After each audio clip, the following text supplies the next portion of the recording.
Welcome to the Kodaris Community Show with your hosts, Tony and Margaret, and the occasional friend stopping by. This is the podcast where we explore how innovation in technology is reshaping distribution and the supply chain as a whole. Discover how technology is making companies more efficient and profitable, making their customers happier, and is paving the way for our future. Join us for insights from industry experts, interviews with innovators, and actionable ideas to stay ahead in our rapidly evolving world. So, Tony, this is our first episode of our new podcast, and I figured we should probably introduce Kodaris. You've obviously been here the longest and built the company, so I'll give you the honor. So Kodaris is a supply chain platform. We've been in business as of this recording nearly 11 years. We started in the distribution space. We started building with a large customer, but we'll talk about the origin story. But essentially, we're a platform custom built from the ground up to be customizable per customer while maintaining everything we do in the cloud. So we're a SaaS application, but every customer gets what they need and can use the platform how they need it. Unlike traditional SaaS companies that have a hard time customizing per customer, as a software engineer for 25 years, that was my vision, a engineering problem to solve. And so we currently are in distribution manufacturing, growing rapidly and excited about the future and all the changes in technology. And so you're hinting at it, but it's not, Kodaris as a whole is not just a SaaS platform, correct? That's correct. We have ongoing engagements with our customers. A large portion of our business is services, so we do meet and develop with our customers for their specific businesses or their specific industries. We are profit driven, so we're not a VC-backed company. Nothing against VCs, but we started bootstrapped and we work with our customers, and we're a profitable business, and that allows us flexibility to actually build features that our customers need without worrying about the long-term return on investment, as long as we're mutually working with customers and paying for the engagements. And that's been a little bit of the secret sauce of how Kodaris turned from just technical applications to a full platform. Is that right? That's correct. We began with our largest customer with you finance companies two ways, either investor backed or backed by a large corporate going back 10, 11 years. That's how startups were doing it. I was fortunate enough to find a great partner in a corporation who needed technology. And my deal with them was they would pay for professional services for development, and I would keep the intellectual property. And that continues to this day, and we'll talk a little more about that in a few minutes. But that's really how we built and paid for, and we continue to build and pay for product development and R&D. And so our customers, what is usually their tech stack look like internally? So they usually have a ERP that they're running their business on. Could be a mid-market accounting system, but traditionally they're running a ERP. And on top of that ERP is usually many different point solutions to service different parts of their business, CRM, logistics, AR automation, AP automation. Could be anywhere from 5 to 15 different applications integrated with the ERP and running off of the ERP. And that really is the traditional, when SaaS started 15, 18 years ago now, it was all about specialization. And as the SaaS movement grew, it grew into thousands of splinters, right? Everybody specialized in certain things. Customers thought it was great. They got very specific features. And now the industry is trending a little bit the other way, starting to realize integrations have cost, maintenance has cost. But traditionally, SaaS companies have done a very good job of solving specific problems. with those point solutions, that's one area customers solve. The one benefit that customers see in Kodaris is they can start to consolidate all those specialized applications. It doesn't mean they're losing specialized functionality. In fact, they're gaining more specialized functionality. So Kodaris' vision for the future and how we're building out with our customers and how our largest initial customer has been investing over the last 10 years as well with us. And we have a group of customers investing now is I want to run one ERP, one customer success system. And I talk about it as customer success because Kodaris is very customer facing, employee facing.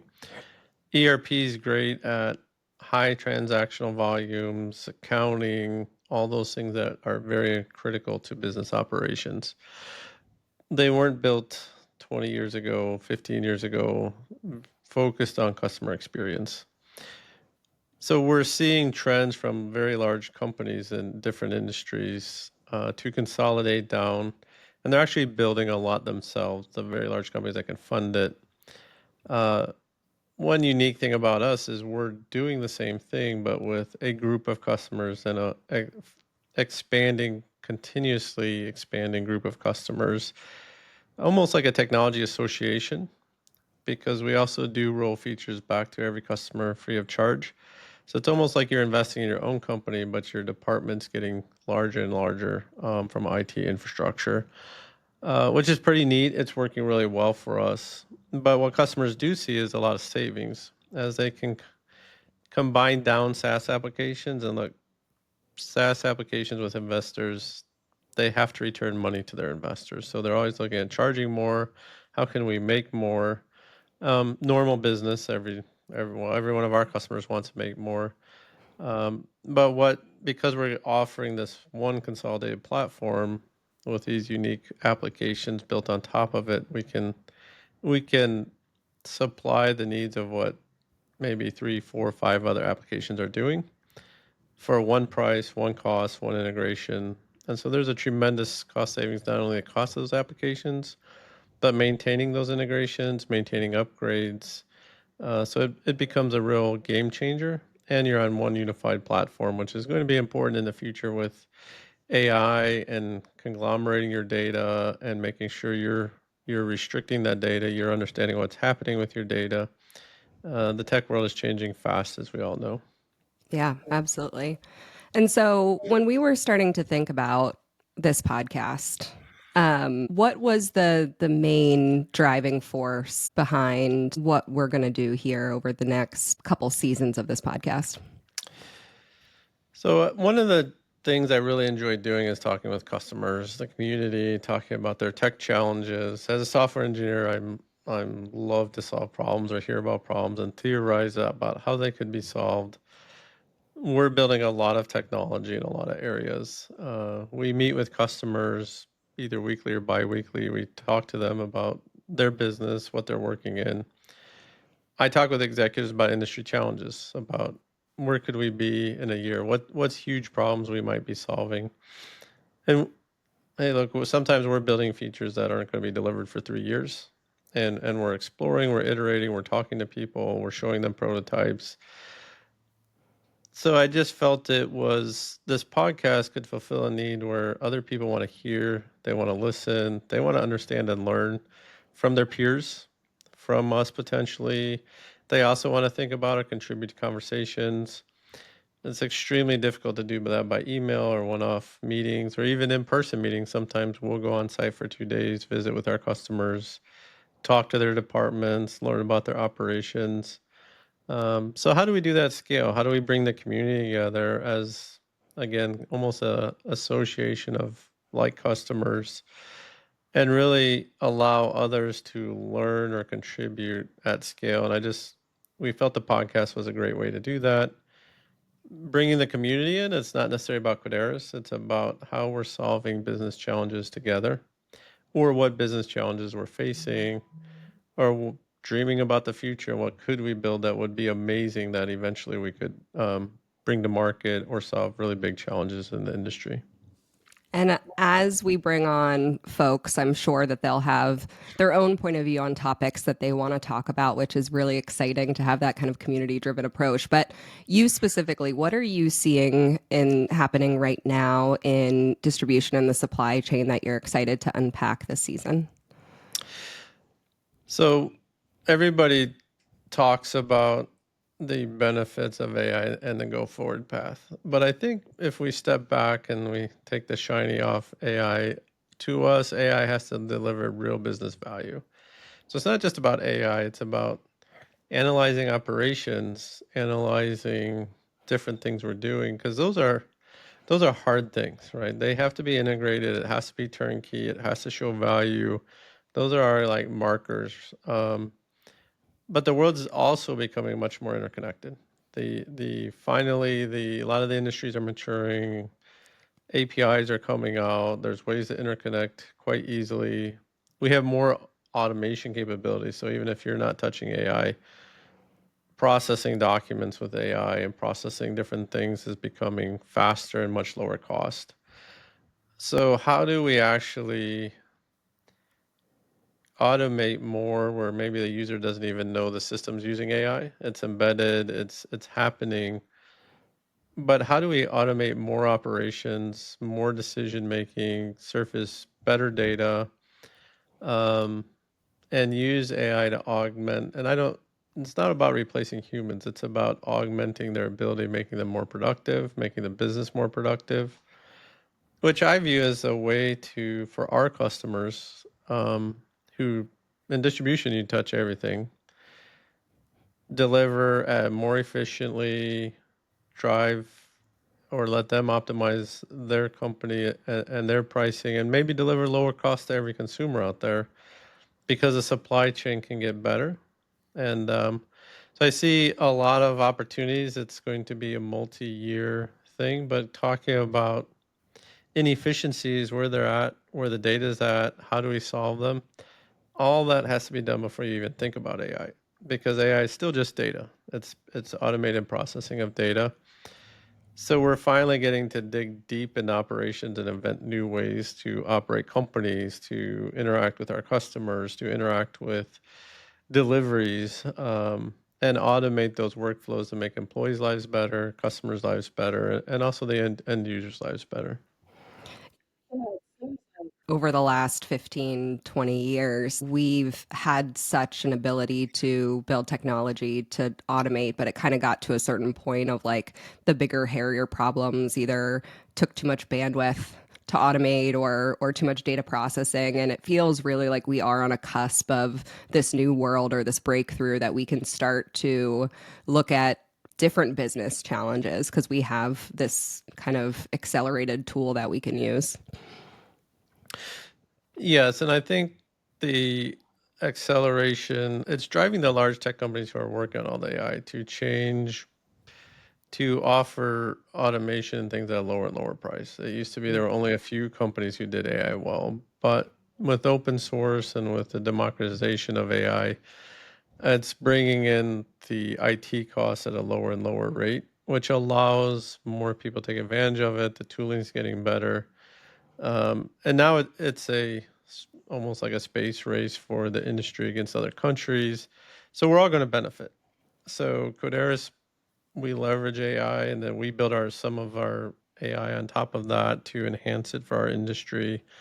But that's being done at a faster and much lower cost rate than we could have done it 5 years ago.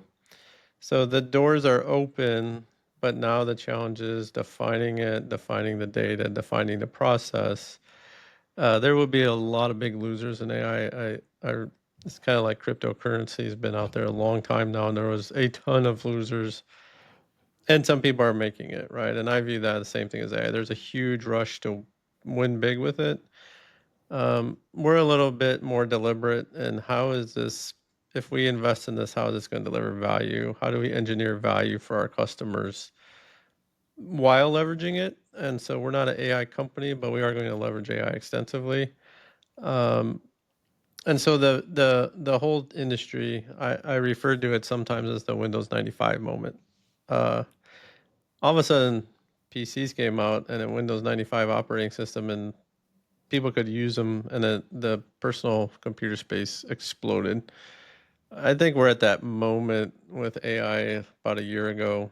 It's going to be 15 years of change. I mean, look at how far laptops have come. All we won't know where everything's going, but a constant, deliberate approach will be able to optimize your operations and your business around that. Yeah. Awesome.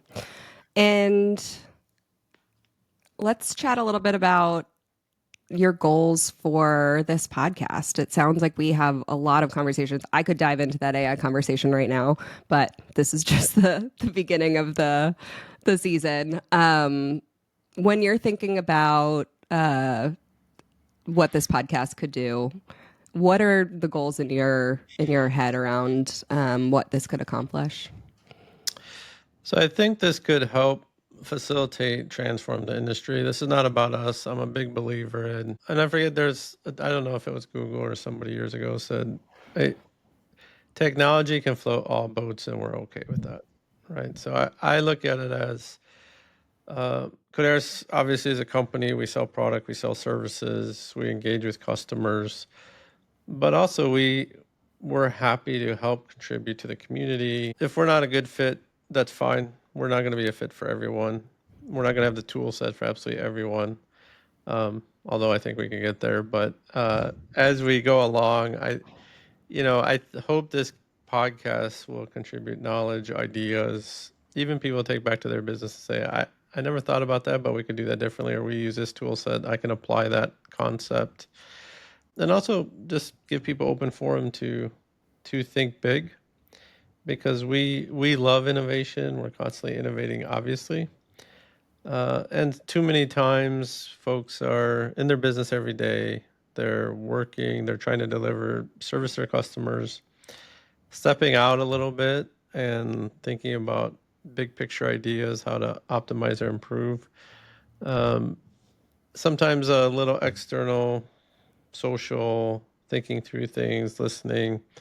We all do it. Podcasts are growing, but instead of a TED Talk or other things that motivate people, which have their place, my goal is the community comes together, our customers come together, our industry experts come together, contribute back to the community. Because if the community grows, if the entire community gets more efficient, it helps all of us. Again, going back to the goals of helping our customers, helping their customers, and their businesses. And look, there's a lot of family businesses out there that are still multi-generational, that are going to have to upgrade their tech to compete.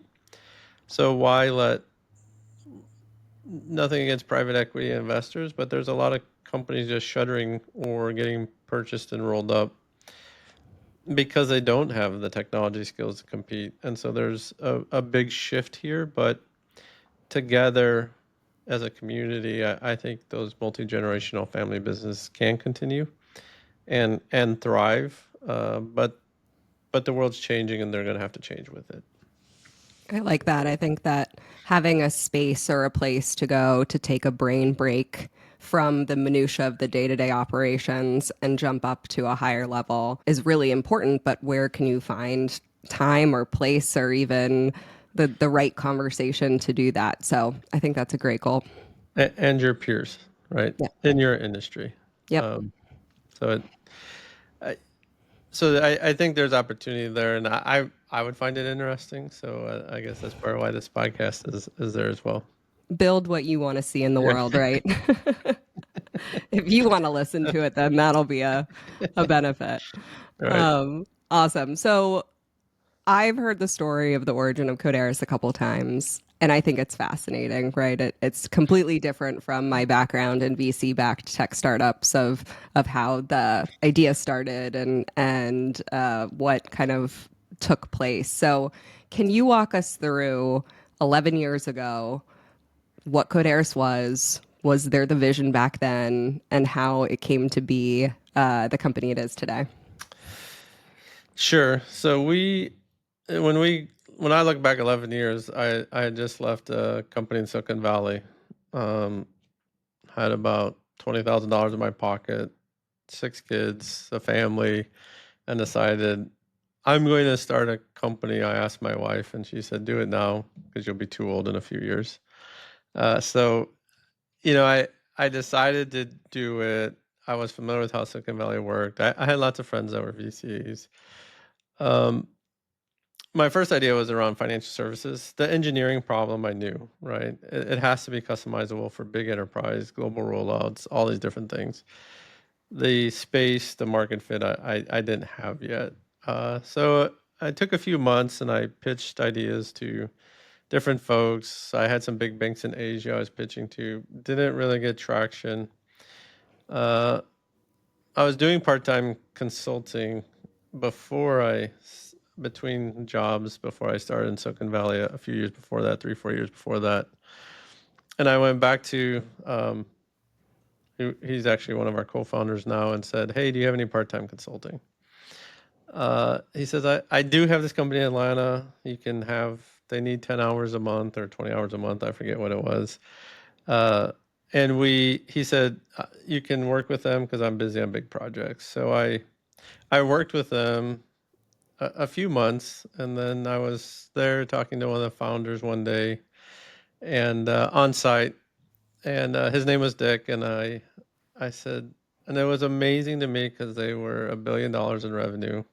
They have brands all over the country. They're in the construction distribution industry, and really, they had no customer-facing technology at that time. And coming out of Silicon Valley, I was like, "Holy cow! Like this is a new revelation to me." And had the idea, but I needed a big partner with a big corporate would be a great way to do this. And I looked at him. I said, "Dick, Silicon Valley companies build a little piece of technology and try to scale that into $1 billion company, and take all these rounds of investments. You have all this infrastructure, all these people, all these business processes. You're generating all this revenue, and you have no tech, and that's a cheap piece.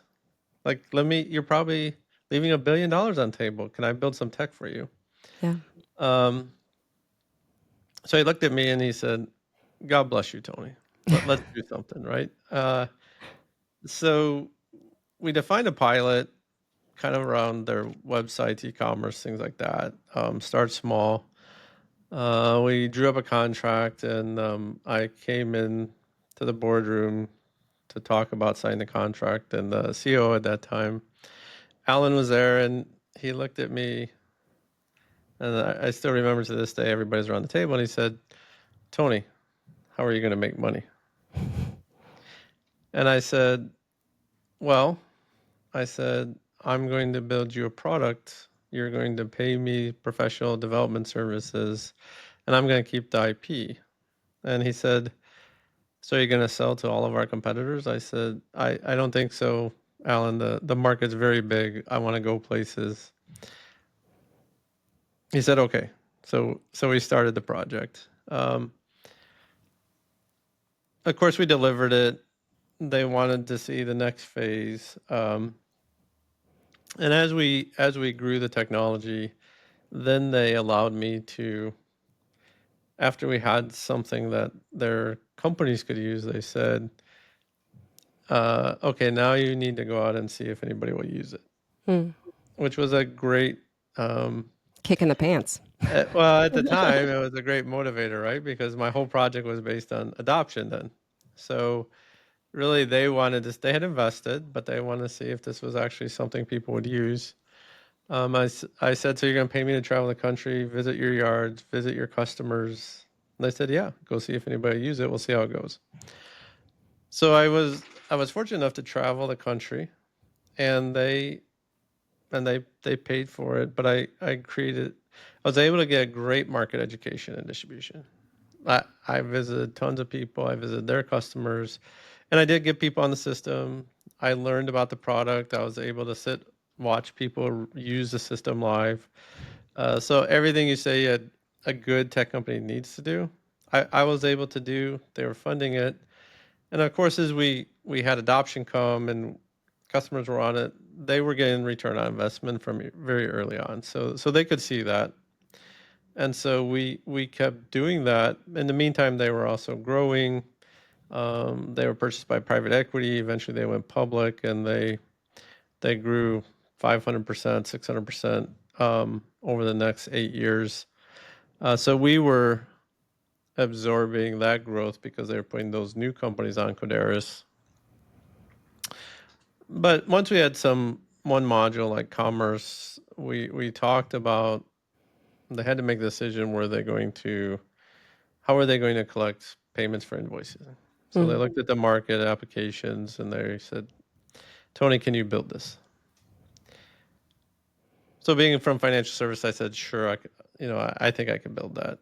And so they had me build that for the next year. Then they were looking at a contract quoting system and upgrading what they had. And they came to me and said, Tony, can you build this? We want you to build this. And I didn't really want to build it at the time, but because I just felt it wasn't our product wheelhouse. But they're my largest customers and still my only customers. So I said, sure, we'll work on that. Because every company you're taught to keep your focus on your product, right? Don't expand out. So that happened probably 6, 7, 8 times. And I kept doing it. And about 6, 7 years in, we finally were able to absorb their growth, maintain their roadmaps with them. And we started exploring selling to other customers because we felt we had the bandwidth now. And so it took a year or two to really productize the product more, fit some other industries. And we had a difficult time the first year or two trying to sell. But as we did that, and as we started scaling our customer count, an interesting thing happened was all these products became an asset. So actually what I felt was working against us became and is today a incredible opportunity for us to help people consolidate those applications, help people save money. And that model of them asking us to build something, it's an interesting thing because they were, as an investment, they were investing in their future, which is CapEx instead of OpEx. And so every new application we built became something that they would pay for over time. But I also used to tell them, look, I don't need any more money. I'm not trying to charge you more. As we built more, they invested more, right? Because they saw the return coming as a one-time cost, and they were getting that back. And for us, I said, hey, make $1 billion off me. I don't care at this point because I'm still building out my product and figuring out my business, and I wasn't having to go out and raise money, right? So it was a win-win all the way around. They're still our largest customer today. They have very long-term contracts with us, but that concept of building, as we close new customers, I started saying, well, that's working pretty well, right? The next customer had features that they didn't want because they were a different industry. So we built them and we partially had no paywalls or anything. So I was like, everybody can use them, I guess, because I don't have the time to engineer paywalls or charge No for them. feature flags or anything, so everyone gets it. And that went on maybe 2, 3 years, but then pretty soon, my original customers started understanding and seeing, oh, we're getting features for free. That's cool. And then every customer that joined started saying, well, what do you have built in for this? And I said, oh, we got this thing over here, kind of fits what you're looking for. And they're like, well, what if we paid for something to polish that a little more for our use case? So that's how we got to this growing community, this very wide platform with all these different applications on it. It was actually funded by our customers. We bootstrapped, we're committed to our customers. And I think that as we grow, I'm realizing, and I look out to the future, I'm loyal to my customers. They're who got me here. So even as we talk about the future, for me, it's about ensuring their future together, because if we service them well, they'll keep coming back to optimize, build more, because tech never stops. But also, I would want to ensure their future no matter what happens to Kodaris, because they're the ones investing in this. And I look at our customers as investors. Every single customer who's investing, they're investing in the product and we want to give them a return on that investment.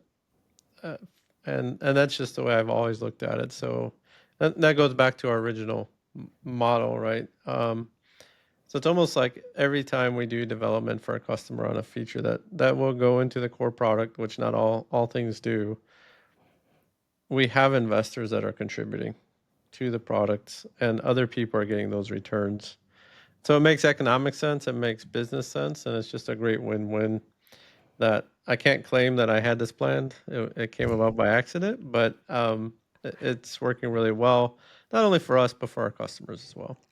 And I think that those investors, their incentives are aligned perfectly because they are the customer base itself, right? So it's not investors looking into, hey, we should develop this feature and move off into this other direction. It's distributors saying, hey, we need this to, to better our businesses. And so I think about that in terms of aligned incentives where everything's aligned to actually build a platform that's functional and useful for the customer base itself.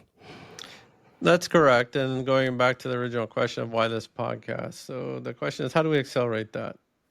How do we go faster, build faster, have more people invest in our futures together? And I hope this does that. Obviously, Kodaris wants to grow. We want, but we also want to give more back to our customers. And this whole model of community involvement. I'm until a year ago, the funny fact was that we had no salespeople, we had no business people except for myself, who did our customers sent us every single customer we had. We didn't reach out. We didn't, besides one trade show, we didn't really do anything. Our customers were our salespeople talking about us, talking about what we do. All of our other employees were in engineering or in the engineering process or working with customers. We've obviously hired a few folks this year, but we're still 90%, 95% engineering focused. And we don't plan to change that because it is a partnership. Our investors go sell us because it's good for them and it's good for us. And that's part of this podcast is how do we accelerate that, but in a fun way, in an easy way? How do we expand our community, get more thought leaders involved with us for the benefit of everyone? Yeah, and let everyone listen in to the conversation. So to your point of even it's a similar model of the software development, which is everyone gets the features right when they roll out, and so this is a similar thing where we can have the conversations, but everyone gets the benefit of the fact that we get to have these conversations. Thank you for joining us this week on the Kodaris Community Show. We'll see you back next time.